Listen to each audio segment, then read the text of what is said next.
Welcome to A edu. और ए edu के हमारे इस यूट्यूब चैनल में आप सभी का स्वागत है। तो साइंस के चैप्टर में हम लोग इस श्वसन तंत्र अर्थात रेस्पिरेटरी सिस्टम को पढ़ रहे थे और रेस्पिरेटरी सिस्टम के अंतर्गत हम लोगों ने इस रेस्पिरेटरी सिस्टम के पार्ट के बारे में पढ़ लिया कि श्वसन के 3 अंग, एक बाहरी, एक आंतरिक और शरीर में परिवहन अर्थात श्वसन गैसों का परिवहन, इन सभी चीजों का हमने अध्ययन कर लिया था। अब हम लोगों ने देखा था कि कैसे कैसे होकर जो है वह वायु जो है हमारी ब्लड तक पहुंचता है और शरीर की सभी कोशिकाओं में पहुंचकर एनर्जी का फॉर्मेशन करता है, ग्लूकोज टूटता है और उसके बाद कार्बन डाइऑक्साइड, जल और एनर्जी का फॉर्मेशन होता है और यह ऑक्सीकरण की प्रक्रिया कही जाती है। अर्थात इन सभी प्रक्रियाओं में ऑक्सीजन क्या करता है तो रिएक्शन करता है। तो चलिए उसी चीज को हम लोग कंटिन्यू करें और उसके बाद शरीर के जो श्वसन तंत्र है, ये जो श्वसन तंत्र के सभी अंग हैं, इनको हम लोग देखें कि इनका फंक्शन क्या है।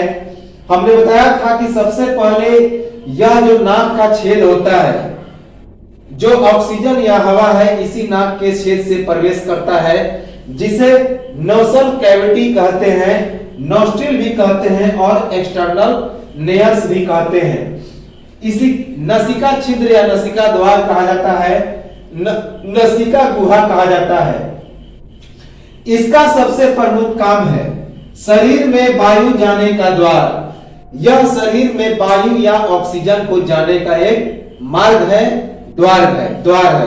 तो ऑक्सीजन या वायु हमारे शरीर में किससे प्रवेश करता है तो इसी नेसल कैविटी के द्वारा, इसी नोस्ट्रिल के द्वारा या फिर एक्सटर्नल लेयर्स के द्वारा, जिसे नसिका छिद्र या नसिका द्वार या नसिका गुहा कहते हैं।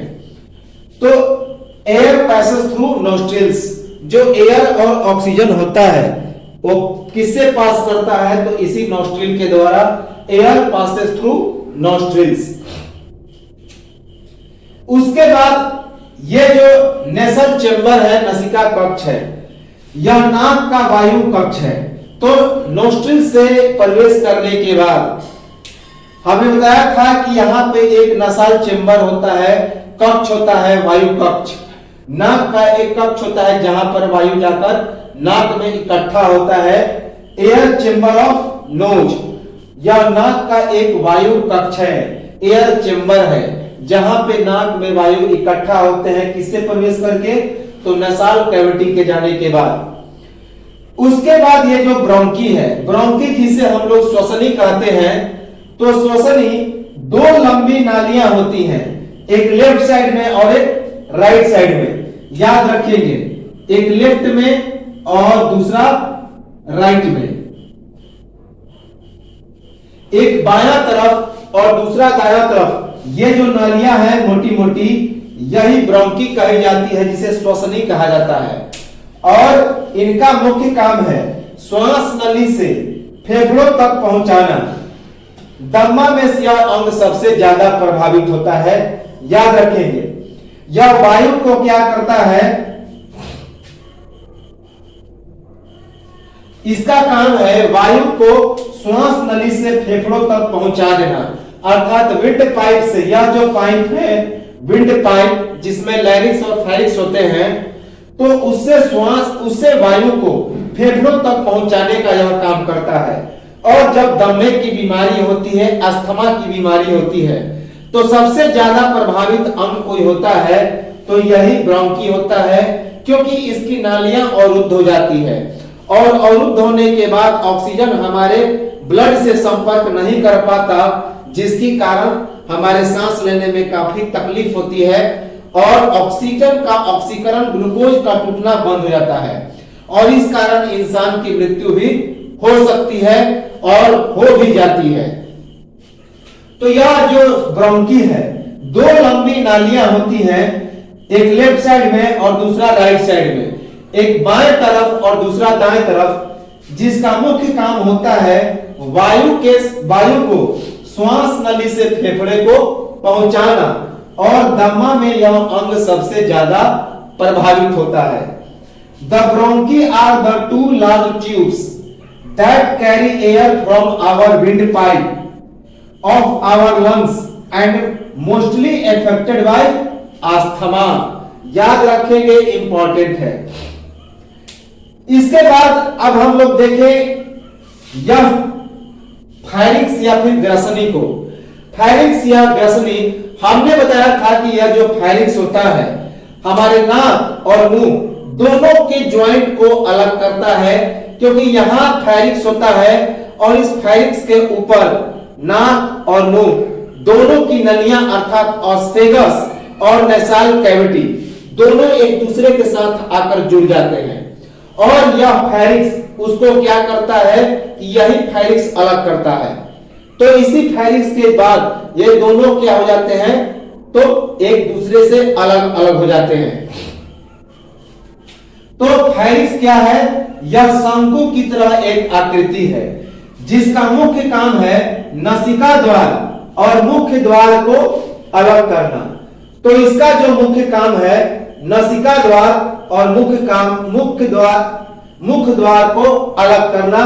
याद रखेंगे कि शंकु की तरह एक आकृति होती है जिसका मुख्य काम है नासिका द्वार और मुख के द्वार को अलग कर देना।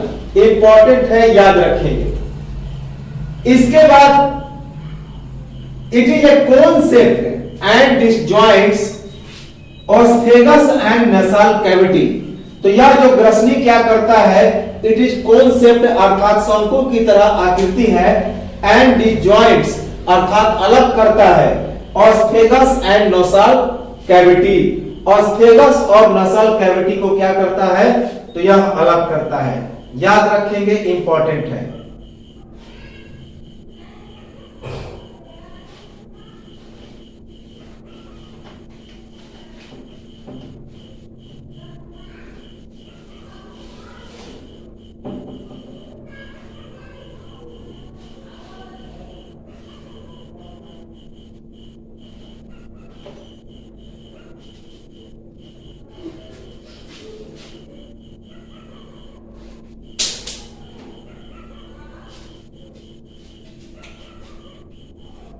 तो शंकु की तरह यह आकृति होता है जिसका मुख्य काम है नासिका द्वार और मुख के द्वार को अलग करना। याद रखेंगे,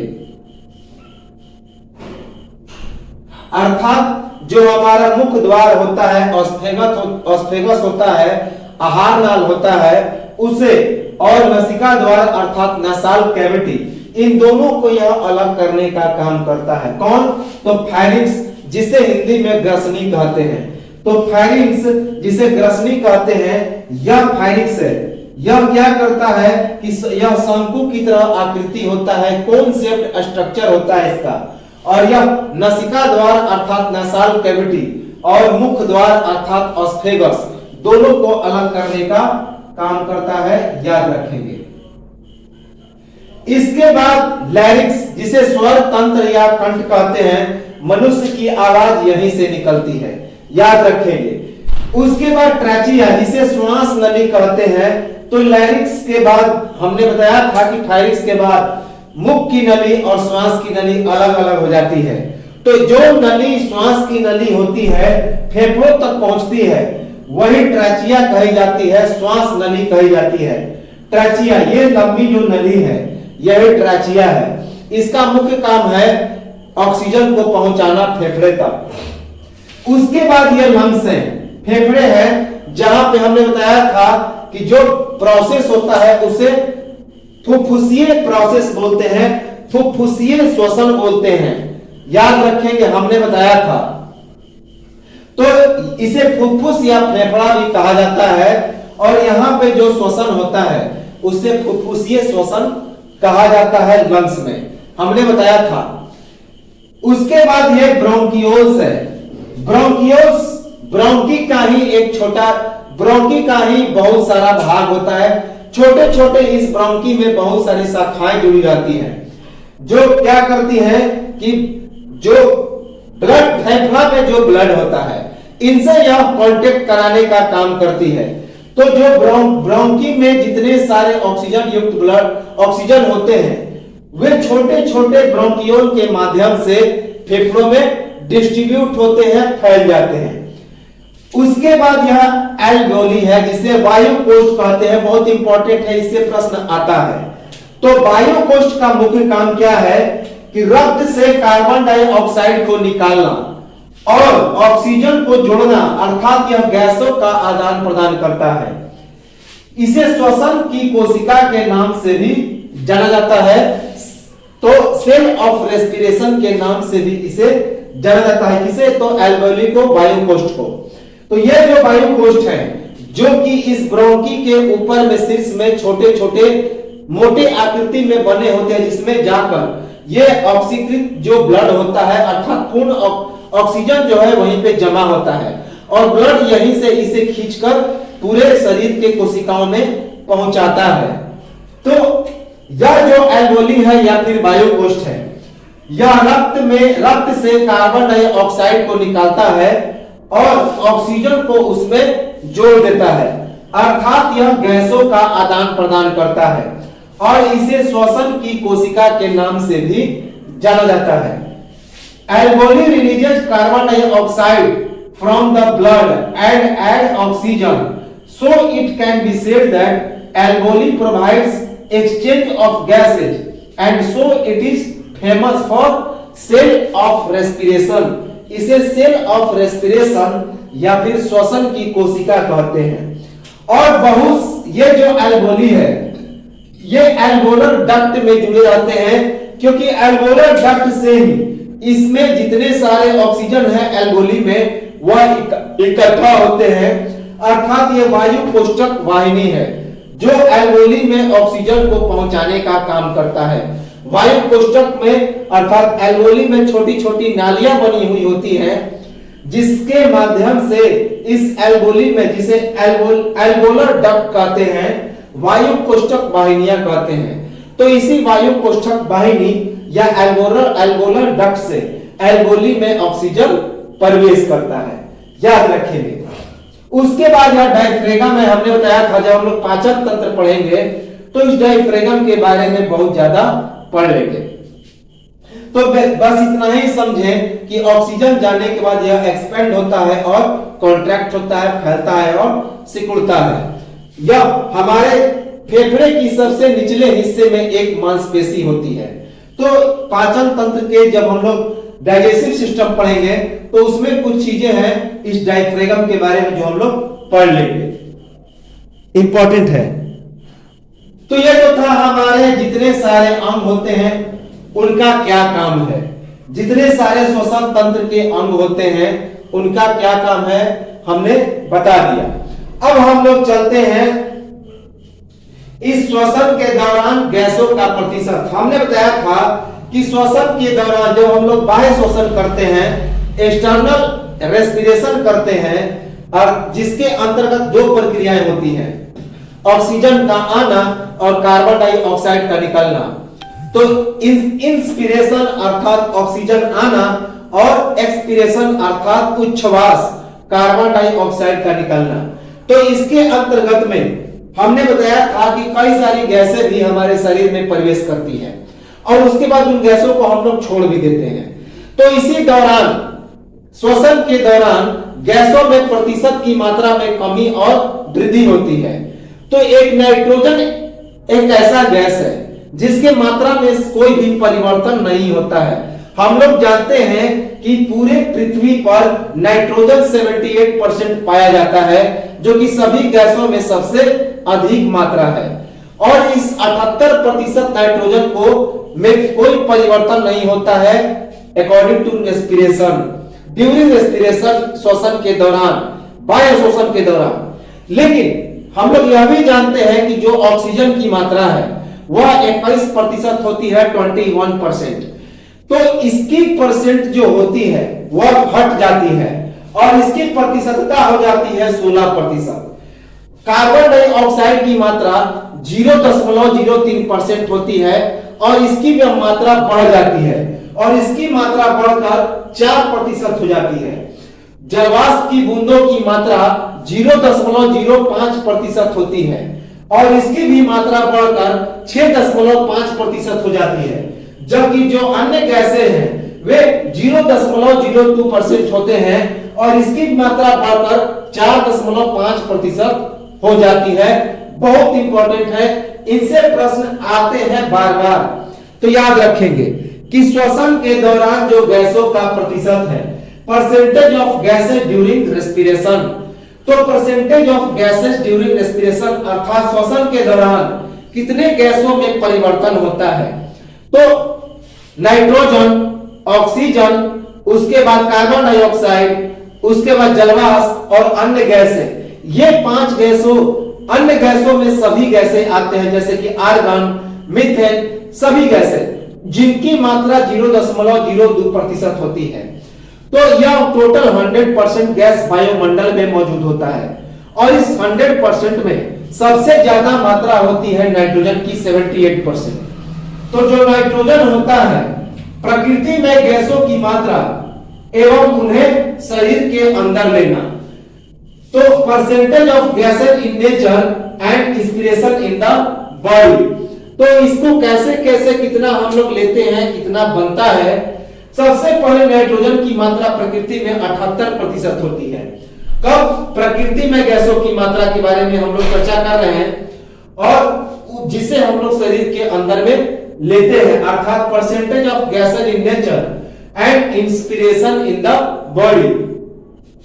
तो नाइट्रोजन 78% होता है, लेकिन श्वसन के बाद इसकी मात्रा कितनी होती है? 78%। तो यही एक ऐसा गैस है जिसकी मात्रा रेस्पिरेशन के बाद या श्वसन के बाद कभी भी परिवर्तित नहीं होता। उसके बाद ऑक्सीजन 21% होता है प्रकृति में, लेकिन श्वसन के बाद इसकी मात्रा घटकर हो जाती है 16%, अर्थात इसमें 5% की कमी आती है। 5% जो है O2 में क्या होता है, तो कमी आ जाती है। उसके बाद कार्बन डाइऑक्साइड 0.03% है प्रकृति में, लेकिन श्वसन के बाद इसमें बढ़ोतरी होकर 4% हो जाती है, अर्थात इसकी संख्या 3.97% जो है वह बढ़ जाती है।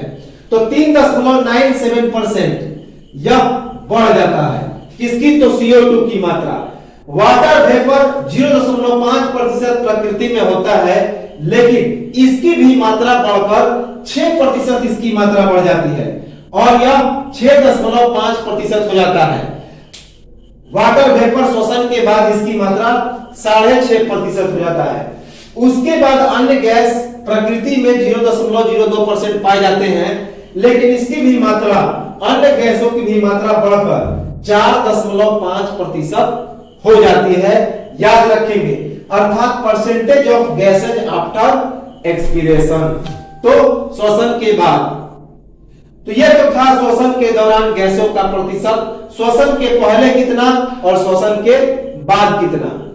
अब हम लोग आते हैं, हमने यह भी बताया था कि जो आंतरिक श्वसन होता है वह 2 प्रकार का होता है। एक को बोलते हैं वायुवीय श्वसन अर्थात एरोबिक रेस्पिरेशन, दूसरे को कहा जाता है अवायुवीय श्वसन अर्थात एनएरोबिक रेस्पिरेशन। हमने बताया था कि एरोबिक रेस्पिरेशन के दौरान जो पूर्ण ऑक्सीजन का पूर्ण क्या होता है, तो पूरी तरह से ऑक्सीडेशन होता है। जितने सारे ग्लूकोज है उसका पूर्ण ऑक्सीडेशन होता है, लेकिन जो अनऑक्सी श्वसन है इसमें पूरा ऑक्सीडेशन नहीं हो पाता है, आंशिक ऑक्सीकरण होता है, तो लैटरल ऑक्सीडेशन होता है। इसी के कारण अनऑक्सी श्वसन के दौरान हमारे पैर के जोड़ों में लैक्टिक एसिड की मात्रा बढ़ जाती है, जिसके कारण जोड़ों में और घुटनों में काफी दर्द होता है, जिसे गठिया की बीमारी कहते हैं। यह पूछा गया फैक्ट है कि गठिया की बीमारी के लिए कौन उत्तरदायी होता है, तो वह है हमारा लैक्टिक एसिड। तो ऑक्सी श्वसन और अनऑक्सी श्वसन की प्रक्रिया अर्थात process of aerobic and anaerobic respiration, याद रखेंगे।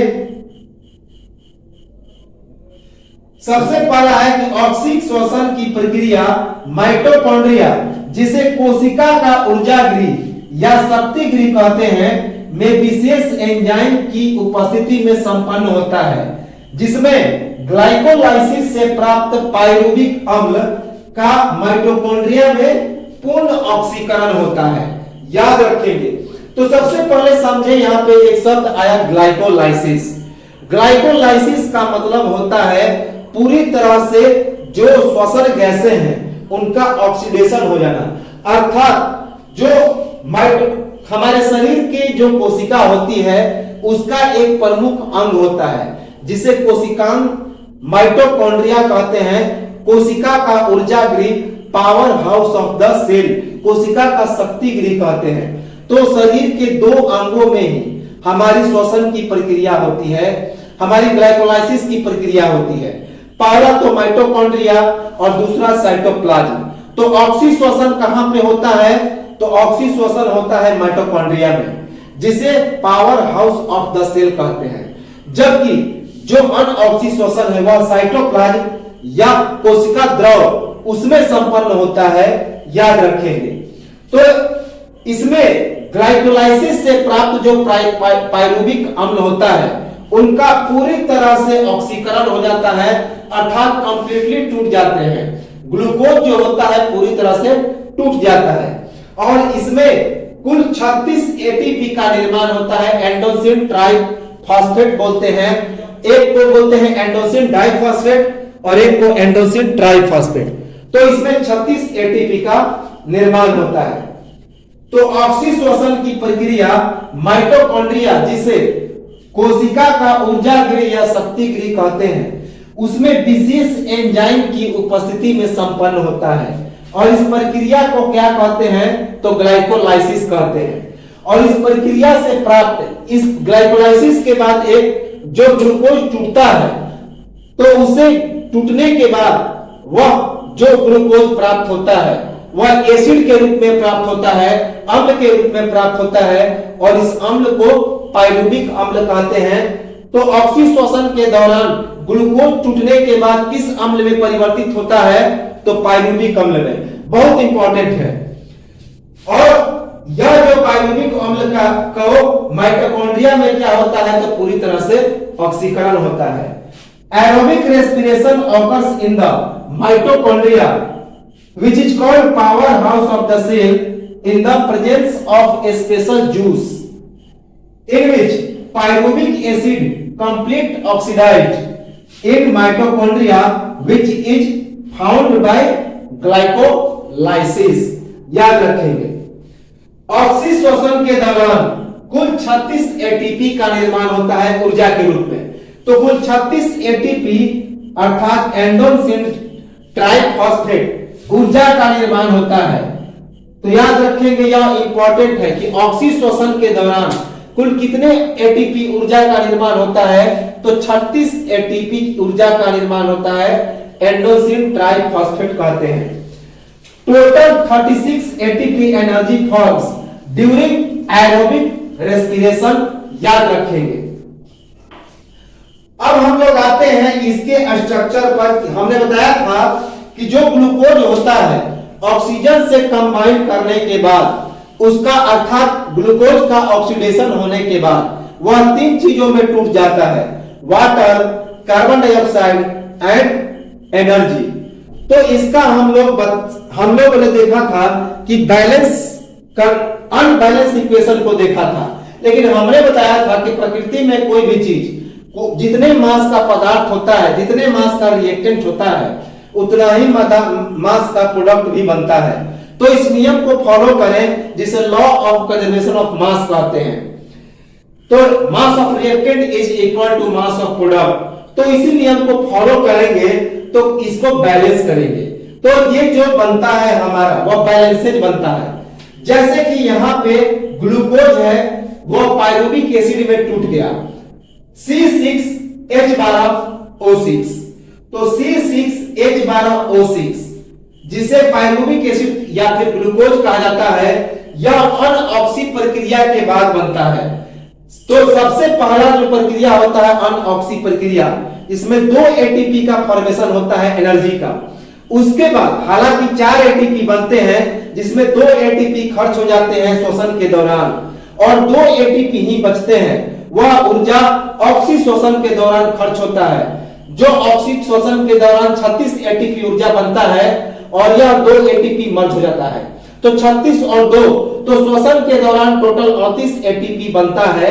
तो अनॉक्सी प्रक्रिया के बाद यह पाइरुविक एसिड बनता है, क्योंकि अनॉक्सी प्रक्रिया अर्थात जो एनाएरोबिक रेस्पिरेशन है वहां पर ग्लूकोज का पूरी तरह से ऑक्सीडेशन नहीं हो पाता है, लैटरल ऑक्सीडेशन होता है, आंशिक ऑक्सीकरण होता है। तो इस प्रक्रिया के दौरान जो 2 एटीपी बनता है तो आंशिक ऑक्सीकरण के बाद वह एक अम्ल का रूप ले लेता है जिसे पाइरुविक एसिड कहते हैं और उसी पाइरुविक एसिड का पूर्ण ऑक्सीकरण होता है, टोटल जो कंप्लीट ऑक्सीडेशन होता है। तो यही है C6H12O6 जिसे पाइरुविक एसिड कहते हैं। यह ऑक्सीजन से कंबाइन किया तो कितने ऑक्सीजन से? तो 6 मॉलिक्यूल से। याद रखेंगे ऑक्सीजन के 6 मॉलिक्यूल से कंबाइन करेगा तब जाकर यह 6 मॉलिक्यूल का कार्बन डाइऑक्साइड बनाएगा और 6 मॉलिक्यूल का वाटर बनाएगा और 36 एटीपी का एनर्जी वह क्या करेगा? तो प्रोड्यूस करेगा। याद रखेंगे अगर हम इसको बैलेंस करते हैं तो 6 दूनी 12 ऑक्सीजन, 6 दूनी 12 ऑक्सीजन और 6 ऑक्सीजन अर्थात जो हमारा प्रोडक्ट है वहां पर ऑक्सीजन का जो मात्रा है वह 18 है और लेफ्ट साइड में भी 6 दूनी 12 6 18 ऑक्सीजन। तो कार्बन 6 उसके बाद हाइड्रोजन 12 और 6 दूनी 12 हाइड्रोजन। तो यह हुआ हमारा कंप्लीट यह ऑक्सीडेशन ग्लूकोज का, यह हमारा एरोबिक रेस्पिरेशन का कंप्लीट इक्वेशन हुआ।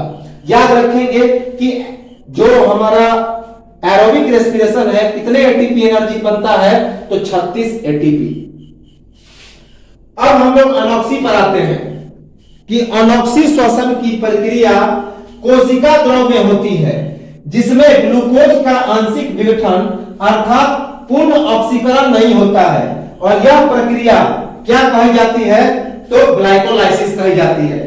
तो ग्लाइकोलाइसिस हमने बताया था कि पूर्ण ऑक्सीकरण जब नहीं होता है जब ग्लूकोज टूट जाता है पाइरुविक अम्ल में, क्योंकि पाइरुविक अम्ल में कभी टूटता है जब उसका पूरी तरह से ऑक्सीडेशन नहीं हो पाता है। तो जब पूरी तरह से ऑक्सीडेशन नहीं हो पाता है, पूर्ण रूप से वह ग्लूकोज का विघटन नहीं हो पाता है, तो इस कारण वह अम्ल में परिवर्तित हो जाता है जिसे पाइरुविक एसिड कहते हैं और इस प्रक्रिया को ग्लाइकोलाइसिस कहते हैं। और इसी ग्लाइकोलाइसिस के बाद वह या जो पाइरुविक एसिड है वह 36 एटीपी में टूट जाता है जो कि ऑक्सीश्वसन के दौरान होता है, तो जिसे हमने अभी देख लिया। तो अनॉक्सी श्वसन की प्रक्रिया कहां पे होती है? तो कोशिका द्रव में होती है जिसमें ग्लूकोज का आंशिक विघटन होता है अर्थात पूर्ण ऑक्सीकरण नहीं होता और यह प्रक्रिया ग्लाइकोलाइसिस कही जाती है। And aerobic respiration occurs in cytoplasm in which glucose does not oxidize completely and this process is called glycolysis। याद रखेंगे अनऑक्सी श्वसन के दौरान ग्लूकोज के टूटने या विघटन के बाद पाइरुविक अम्ल और 2 एटीपी ऊर्जा का निर्माण होता है। तो अभी हमने बताया कि अनऑक्सी श्वसन के दौरान अर्थात एनाएरोबिक रेस्पिरेशन के दौरान ग्लूकोज जो जब टूटता है या फिर विघटन होता है उसका, क्योंकि पूरा तो विघटन होता नहीं, पूर्ण रूप से ऑक्सीडेशन तो उसका होता नहीं, तो एक अम्ल में परिवर्तित हो जाता है जिसे पाइरुविक एसिड कहते हैं, क्योंकि उसका पूर्ण ऑक्सीडेशन नहीं हो पाता है और 2 एटीपी ऊर्जा का निर्माण करता है। कितने एटीपी? तो 2 एटीपी ऊर्जा का निर्माण होता है। याद रखेंगे कि अनऑक्सी श्वसन के दौरान कितने एटीपी ऊर्जा का निर्माण? 2। हालांकि बनता 4 है लेकिन 2 जो है वह श्वसन के दौरान खत्म हो जाता है और बचता है आंशिक लाभ के रूप में कितना? तो 2। तो शुद्ध लाभ हमारा 2 ही प्राप्त होता है एटीपी ऊर्जा। तो अनऑक्सी श्वसन के दौरान ग्लूकोज के टूटने या विघटन के बाद पाइरुविक अम्ल और 2 एटीपी ऊर्जा का निर्माण होता है अर्थात after breaking of glucose during anaerobic respiration there are 2 ATP energy and pyruvic acid forms. Glucose बराबर होता है पायरुविक अम्ल, तो ग्लूकोज को ही क्या कहते हैं हम लोग, पायरुविक अम्ल कहते हैं। जब ग्लूकोज का पूर्ण ऑक्सीडेशन नहीं हो पाता है तो यही ग्लूकोज पायरुविक एसिड में परिवर्तित हो जाता है। पायरुविक अम्ल के दौरान 4 एटीपी ऊर्जा का निर्माण होता है, जिसमें 2 एटीपी का श्वसन में उपयोग होता है और शुद्ध लाभ कितना होता है, तो 2 एटीपी। याद रखेंगे, अभी हमने बताया था कि 4 एटीपी ऊर्जा का निर्माण होता है अनॉक्सी श्वसन के दौरान, इसमें 2 एटीपी ऊर्जा श्वसन के दौरान खर्च हो जाता है और 2 ही एटीपी का शुद्ध लाभ होता है, 2 ही एटीपी बच जाता है एनर्जी के रूप में। During pyruvic acid there are 4 ATP energy formed in which 2 ATP expand during respiration and profit 2 ATP। आंतरिक श्वसन के दौरान कुल 38 एटीपी, जिसमें 36 ऑक्सी श्वसन के दौरान और 2 अनऑक्सी श्वसन के दौरान बनता है। याद रखेंगे, अभी हमने बताया। और ये एक ग्लूकोज के ऑक्सीकरण के दौरान या एक ग्लूकोज के ऑक्सीकरण के दौरान होता है। तो हमारे आंतरिक श्वसन के दौरान जब एक ग्लूकोज का ऑक्सीकरण होगा तो उसके ऑक्सीकरण के दौरान 38 एटीपी का निर्माण होगा, जिसमें 36 ऑक्सी श्वसन के दौरान अभी हमने बताया और 2 अनऑक्सी श्वसन के दौरान, जिसमें 36 जो होगा वह एरोबिक रेस्पिरेशन के दौरान और 2 अनएरोबिक रेस्पिरेशन के दौरान। तो आंतरिक श्वसन के दौरान कुल 38 एटीपी ऊर्जा का निर्माण होता है। 38 इंपॉर्टेंट है, यह कई बार एग्जाम में पूछा गया है कि आंतरिक श्वसन के दौरान कितनी एटीपी ऊर्जा का निर्माण होता है, तो 38, जिसमें 36 ऑक्सी श्वसन के दौरान और 2 अनऑक्सी श्वसन के दौरान निर्माण होता है। अर्थात एक ग्लूकोज के पूर्ण ऑक्सीकरण के दौरान 38 एटीपी ऊर्जा का निर्माण होता है। So there are total 38 ATP energy formed during internal respiration, 36 during aerobic respiration plus 2 during anaerobic respiration। याद रखेंगे, अर्थात total oxidation of one glucose during internal respiration there are 38 ATP energy formed during internal respiration, या फिर यूं कहें तो respiration के दौरान 38 एटीपी या 38 एटीपी एनर्जी का फॉर्मेशन होता है। अनऑक्सी श्वसन के दौरान मांसपेशियों में लैक्टिक एसिड का निर्माण होता है, जो जोड़ों में दर्द का कारण होता है। हमने बता दिया था कि जोड़ों में दर्द का कारण lactic acid. Anaerobic respiration, lactic during anaerobic respiration lactic acid forms in muscles and it is called of pain in joint. याद रखेंगे, इंपॉर्टेंट है। अब हम लोग आते हैं कि कौन कौन से जीवों में कौन कौन से श्वसन के अंग हैं। रेस्पिरेशन ऑर्गन, जैसे कि सरीसृप जो रेंग कर चलने वाले जीव होते हैं, जैसे कि सांप, उसके बाद केचुआ, उसके बाद हमारे जो जोंक होते हैं, ये सभी जीव जो रेंग कर चलते हैं तो वे फेफड़े और चमड़े से सांस लेते हैं। याद रखेंगे, कुछ जीव फेफड़े से और कुछ जीव चमड़े से। मोस्टली जो जीव होते हैं वे चमड़े से ही सांस लेते हैं, जिसे रेप्टाइल्स कहते हैं। सरीसृप को क्या कहते हैं? रेप्टाइल्स। तो रेप्टाइल्स स्किन एंड लंग्स के द्वारा रेप्टाइल्स क्या करते हैं? तो श्वसन करते हैं। मत्स्य अर्थात मछलियां, ये गलफड़े या फिर जिसे गिल्स कहते हैं, जिसे क्लोन भी कहते हैं, तो उनसे सांस लेते हैं। तो मत्स्य या मछलियां गलफड़े से सांस लेते हैं, जिसे क्लोन कहते हैं। अर्थात फिशेस और मीन, फिशेस यानी मत्स्य, मीन अर्थात मछलियां, ये गिल्स या क्लोन। गिल्स का मतलब होता है गलफड़ा। स्तनपायी जैसे कि मनुष्य जो बच्चों को दूध पिलाते हैं, तो स्तनपायी जैसे मनुष्य, चमगादड़, व्हेल, ये फेफड़ों से सांस लेते हैं लंग्स के द्वारा। तो मैमल्स किससे? लंग्स के द्वारा। पक्षी फेफड़ों से सांस लेते हैं, अर्थात जो एब होते हैं, एब्स, वे लंग्स के द्वारा सांस लेते हैं। कॉकरोच जो होते हैं वे ट्रैचिया से सांस लेते हैं, श्वास नली से सांस लेते हैं, याद रखेंगे। कॉकरोच किससे? तो ट्रैचिया से। उसके बाद एम्फीबियन। एम्फीबियन अर्थात जो उभयचर होते हैं, जो जल में भी रहते हैं और स्थल में भी रहते हैं। तो वे 3 तरह से सांस लेते हैं। जब वे टैडपोल होते हैं, जैसे कि एग्जांपल के सबसे बड़ा एग्जांपल है मेढक यानी कि फ्रॉग, तो इसकी 3 अवस्था होती है। पहली अवस्था जिसे टैडपोल कहते हैं, जो कि जन्म की अवस्था है। तो टैडपोल में अवस्था में वे गलफड़े से सांस लेते हैं, अर्थात गिल से सांस लेते हैं। उसके बाद जब वे वयस्क हो जाते हैं तो फेफड़े से सांस लेते हैं, अर्थात एडल्ट की स्थिति में फेफड़े से सांस लेते हैं। जब ये हाइबरनेशन की अवस्था में परिपक्व हो जाते हैं तो त्वचा से सांस लेते हैं, अर्थात हाइबरनेशन के समय स्किन से सांस लेते हैं। उसके बाद केचुआ चमड़े से सांस लेता है। अभी हमने बताया कि केचुआ क्या है? तो रेंगने वाला जीव है। तो चमड़े से अर्थात अर्थवर्म स्किन से सांस लेता है, याद रखेंगे, इंपॉर्टेंट है। तो यह तो था हमारा श्वसन तंत्र और श्वसन तंत्र के अंग। आगे हम लोग श्वसन तंत्र के कुछ अन्य फैक्ट को देखेंगे और मिलेंगे कुछ समय के बाद। तब तक एक स्क्रीनशॉट ले लें।